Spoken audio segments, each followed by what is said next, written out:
ಮತ್ತೊಂದು ವಿಶಿಷ್ಟ ಸೇವೆಯನ್ನು ನಾವು ಇಲ್ಲಿ ಕನ್ಸಿಡರ್ ಮಾಡಿದ್ದೀವಿ. ನೋಡಿ, ಒಂದು ಸಂಗತಿನ ಹೇಳ್ತೀನಿ, ಬಹಳಷ್ಟು ಜನಗಳಿಗೆ ಗೊತ್ತಿರಲಿಕ್ಕಿಲ್ಲ. ಇದು 1892ರ ಸಂದರ್ಭ.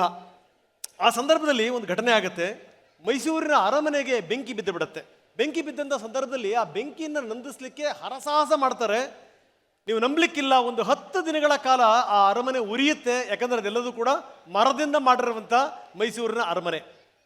ಆವಾಗ ಮಹಾರಾಜರಿಗೆ ಪಾಠ ಹೇಳ್ಕೊಡ್ಲಿಕ್ಕೆ ಬಂದಂಥ ಇಂಗ್ಲೆಂಡಿನ ಒಬ್ಬ ವ್ಯಕ್ತಿ, ಮಹಾರಾಜರು ಚಿಕ್ಕ ವಯಸ್ಸನ್ನು ಇರ್ತಾರೆ, ಅವ್ರು ಹೇಳ್ತಾರೆ, ಇದೆಲ್ಲ ಬೆಂಕಿ ಆರಿಸುವಂಥ ರೀತಿ, ನೀವು ಫೈರ್ ಇಂಜಿನ್ಗಳನ್ನ ಇಡಬೇಕು ಅನ್ನುವಂಥ ಮಾತನ್ನು ಅವ್ರು ಹೇಳ್ತಾರೆ. ನಂತರ ಮೈಸೂರಿಗೆ ಫೈರ್ ಇಂಜಿನ್ ಬರ್ತವೆ, ನಂತರ ಫೈರ್ ಸ್ಟೇಷನ್ಸ್ ಕೂಡ ಬರುತ್ತೆ. ಮಹಾರಾಜರು ಅವ್ರು ಎಷ್ಟರ ಮಟ್ಟಿಗೆ ನಾಲೆಡ್ಜ್ ಕೊಟ್ಟರಲ್ಲ, ಅದನ್ನು ಗಮನಿಸಿ ಅವರ ಗುರುಗಳ ಹೆಸರನ್ನು ಒಂದು ಸಿಟಿಯ ಒಂದು ಭಾಗಕ್ಕೆ ಇಡ್ತಾರೆ. ಅದೇ ಈಗಿನ ಫ್ರೇಜರ್ ಟೌನ್. ಫ್ರೇಜರ್ ಟೌನಿಗೆ ನೀವು ಹೋದಾಗ ನೀವು ಅಂದ್ಕೋಬೇಕು, ಇದು ಮಹಾರಾಜರಿಗೆ ಪಾಠ ಹೇಳಿದಂಥವ್ರು, ಫೈರ್ ಇಂಜಿನ್ ಬರಲಿಕ್ಕೆ ಕಾರಣ ಆದಂಥ ವ್ಯಕ್ತಿ. ಯಾಕಂದರೆ ತಮ್ಮ ಜೀವವನ್ನು ಪಣಕ್ಕಿಟ್ಟು ಇವರು ಬೆಂಕಿಯ ಜೊತೆಗೆ ಹೋರಾಟ ಮಾಡ್ತಾರೆ. ತಮ್ಮ ಪ್ರಾಣವನ್ನೇ ಪಣಕ್ಕಿಟ್ಟು ಹಲವರ ಪ್ರಾಣ ಉಳಿಸಿದಂತಹ ಬೆಂಕಿ ವೀರರಿಗೆ ಈಗ ಸನ್ಮಾನಿಸುವಂತಹ ಸಮಯ. ಸಾಧಕರನ್ನ ಸನ್ಮಾನಿಸಲಿದ್ದಾರೆ ಸಾಧು ಕೋಕಿಲ ಅವರು. ಹಾಗೆಯೇ DIG ಸಂಜೀವ್ ಪಾಟೀಲ್ ಅವರು ಕೂಡ ವೇದಿಕೆ ಮೇಲೆ ಬರಬೇಕಾಗಿ ವಿನಂತಿ. ಇನ್ನು TV9 Kannada managing editor Rahul Chaudhary ಅವರು ಕೂಡ ವೇದಿಕೆ ಮೇಲೆ ಬರಬೇಕಾಗಿ ವಿನಂತಿ.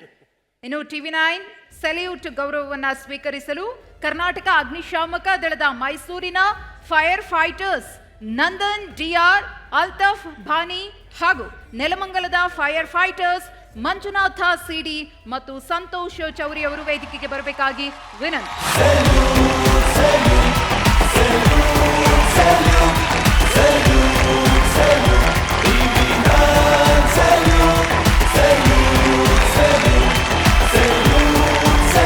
ಎಲ್ಲ ಕ್ಷೇತ್ರದ ನಮ್ಮ ಪೊಲೀಸ್ ಸಿಬ್ಬಂದಿ ಅವ್ರನ್ನ ಗುರುತಿಸಿ ಕಳೆದ 4 ವರ್ಷಗಳಿಂದ ಬೆಂಗಳೂರಿಗೆ ಕರೆದು ಅವರನ್ನು ಸನ್ಮಾನಿಸಿ ತಟ್ಟಂಥ ಕೆಲಸ ಮಾಡ್ತಾಯಿದ್ದೀರ. ಈ ಮುಂದಿನ ದಿನಗಳಲ್ಲಿ ಎಲ್ಲರಿಗೂ ಸಹಿತ ಈ ಕಾರ್ಯಕ್ರಮ ಒಂದು ಸ್ಫೂರ್ತಿದಾಯಕವಾಗಿ ಆಗಲಿದೆ.